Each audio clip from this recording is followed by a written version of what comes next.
Welcome friends, welcome to my channel my first view. இன்னைக்கு நம்ம முருங்கைக்காய் கறி எப்படி பண்ணுறதுன்னு பார்க்கலாங்க. அதுக்கு இங்கே நான் 2 முருங்கைக்காவை நல்லா கழுவி கட் பண்ணி வச்சுருக்கேன். 1 இன்ச் அளவுக்கு கட் பண்ணி வச்சுருக்கேன்.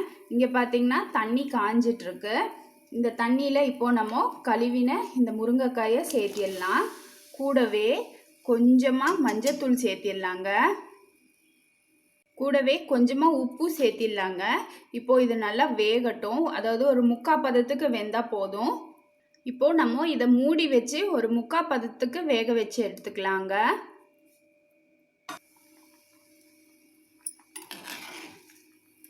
முருங்கைக்காய் பார்த்திங்கன்னா ஒரு 3/4 பாகம் வெந்துடுச்சுங்க. இப்போது இதை தனியாக எடுத்து வச்சிடலாம். இப்போது இன்னொரு பேன் வச்சுருக்கேங்க. பேன் ஹீட் ஆகட்டும். இப்போது பேன் ஹீட் ஆகிடுச்சுங்க. அதில் 2 ஸ்பூன் தேங்காய் கட் பண்ணினது போட்டிக்கிறேன்.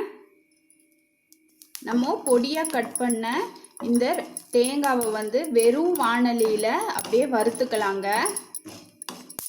எண்ணெயில் எதுவும் சேர்க்க வேண்டாம், சும்மா ட்ரையாக வறுத்துக்கிட்டால் போதும். உங்கள்கிட்ட கொப்பரை தேங்காய் இருந்தால் கொப்பரை தேங்காய் யூஸ் பண்ணிக்கோங்க. அப்போ இந்த மாதிரி வறுக்க தேவையில்லை. தேங்காய் பார்த்திங்கன்னா ரொம்ப கருக்க விட வேண்டாம், லைட்டாக இந்த மாதிரி பொன்னிறம் ஆனால் போதும். ஃப்ளேமை சிம் பண்ணிக்கோங்க. இப்போ இந்த தேங்காவோடவே வேர்க்கடலை பார்த்திங்கன்னா ஒரு 3 ஸ்பூன் அளவுக்கு சேர்த்திடுறேன். சேர்த்து லைட்டாக வறுத்துக்கலாம். ஏன்னா வேர்க்கடலை ஏற்கனவே வறுத்த வேர்க்கடலை தான். பச்சையாக இருந்ததுன்னா கொஞ்சம் டைம் பிடிக்கும். நான் இங்கே வறுத்தது யூஸ் பண்ணனால ஒரு 2 செகண்ட் வறுத்தா போதுங்க. இப்போ ஃப்ளேமை ஆஃப் பண்ணிடுறேன். இந்த பேன் சூட்டுலேயே இது வறுப்படட்டும். இப்போது இதோட ஒரு 6 பல் பூண்டு சேர்த்திடுறேங்க. பேன் பேன் ஹீட்லேயே தாங்க இப்போது வறுக்க போகிறோம். ஃப்ளேமை ஆஃப் பண்ணிட்டேன்.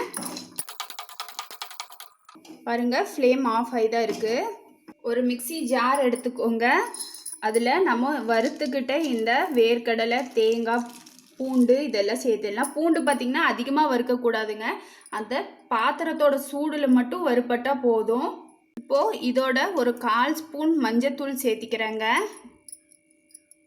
தனியாத்தூள் 1 spoon, Kashmiri chilli powder 1 spoon, நம்ம நார்மலாக வீட்டில் அரைக்கிற மிளகாய் பொடி 1 ஸ்பூன் சேர்த்திக்கிறேங்க. இப்போது இதை எல்லாத்தையும் தண்ணி தெளித்து நல்ல ஒரு பேஸ்ட்டாக அரைச்சிக்கலாங்க. பார்த்திங்கன்னா தண்ணி தெளித்து ஒரு நல்ல பேஸ்ட்டாக நம்ம அரைச்சிக்கிட்டோம். இப்போ நம்ம திரும்பவும் ஒரு பேன் வச்சுருக்கோங்க. பேன் ஹீட் ஆனதும் அதில் 2 ஸ்பூன் எண்ணெய் சேர்த்திடலாம். எண்ணெய் நல்லா காஞ்சதும் அதில் கடுகு சேர்க்குறேங்க. கூடவே சீரகம், கருவேப்பிலை, பொடியாக கட் பண்ண பெரிய வெங்காயம் 1ங்க. வெங்காயம் வதக்கிக்கலாங்க.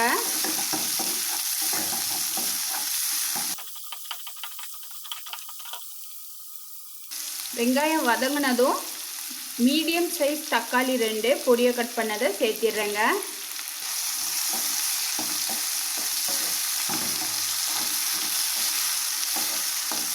இப்போ இந்த வெங்காயமும் தக்காளியும் நல்லா வதங்கணுங்க. இப்போது இதை மூடி போட்டு ஒரு 2 நிமிஷம் மூடி வச்சு குக் பண்ணலாங்க. இடையில அப்பப்போ கலந்து விட்டுட்டே இருக்கணும். தண்ணி எதுவும் சேர்க்காமல் நல்லா வதக்கி விட்டுக்கலாம். வெங்காயம் தக்காளி பார்த்திங்கன்னா நல்லா வெந்திருக்கு. இப்போ இதில் நம்ம அரைச்ச அந்த வேர்க்கடலை தேங்காய் பேஸ்ட்டை சேர்த்திடலாங்க. சேர்த்தி நல்லா வதக்கிக்கலாம்.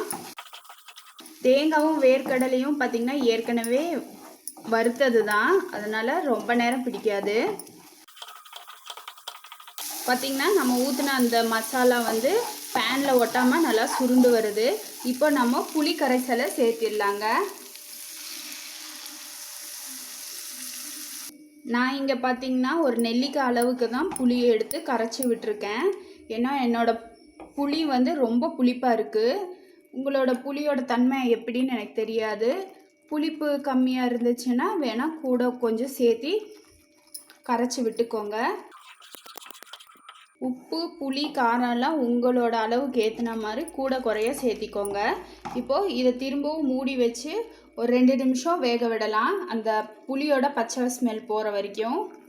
ஒரு 2 நிமிஷம் கழித்து நம்ம ஒரு 3/4 வேக்காடு வேக வச்சுருந்த அந்த முருங்கைக்காவும் சேர்த்திடலாங்க.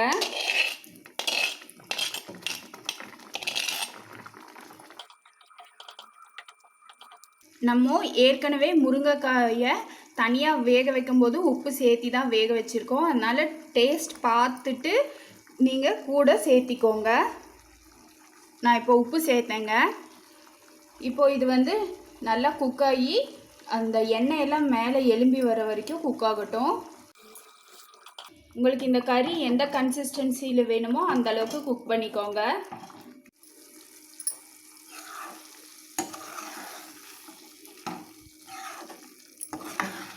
பார்த்திங்கன்னா எண்ணெயெல்லாம் மேலே சுருண்டு வந்துடுச்சு. இப்போ நம்ம ஃப்ளேமை ஆஃப் பண்ணிடலாங்க.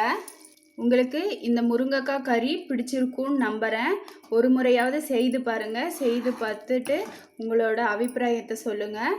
உங்களுக்கு இந்த முருங்கைக்காய் கறி பிடிச்சிருந்தா மறக்காமல் மை ஃபர்ஸ்ட் வியூவை சப்ஸ்கிரைப் பண்ணுங்கள், லைக் பண்ணுங்கள், பெல் ஐக்கானை கிளிக் பண்ண மறந்துடாதீங்க. தேங்க்யூ.